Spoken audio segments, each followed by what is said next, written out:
Hello friends, তোমরা সবাই কেমন আছো বন্ধুরা? আশা করি সবাই ভালো আছো, আমিও ভালো আছি। আজকে দেখো কি বানিয়ে নিয়েছি। এগুলো কি বলো তো? এগুলো হচ্ছে ওরে বাবা খুব গরম। এটা হচ্ছে পনির পরাঠা। পনির পরাঠা যেরকমভাবে পনির থাকে সেটাকে ভালো করে স্ম্যাশ করে তার মধ্যে গুঁড়ো মশলা দিয়ে সেটার পুর বানিয়ে পরোটা লিচির মধ্যে ভরে বেলে যেমনভাবে হয় একটু অবশ্যই ঘি দিয়ে শেখেছি।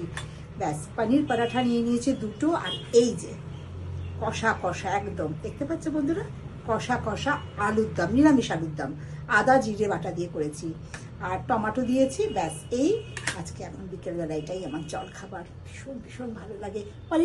পনির পরাঠাও বলতে পারো, পনিরের রুটিও বলতে পারো তোমরা। তো ভীষণ ভালোবাসার, অনেকদিন বাদে করলাম এটা। খুব ভালো লাগে। তোমরা কে কে ভালোবাসো এরকম পনির পরাঠা, পনিরের রুটি খেতে? একটু অন্যরকম মানে খেলে না ভালোই লাগে, জানো তো। তো আজকে এটাই খাবো। একরকম রুটি কি ভাত সবসময় কি আর ভালো লাগে? একটু মুখ ঘুরিয়ে রান্না বান্না বেশ ভালো লাগে। কে কে ভালোবাসো তোমরা এটা আমাকে কিন্তু জানিও। তোমরা সবাই ভালো থেকো, সুস্থ থেকো, আমার সাথে থেকো।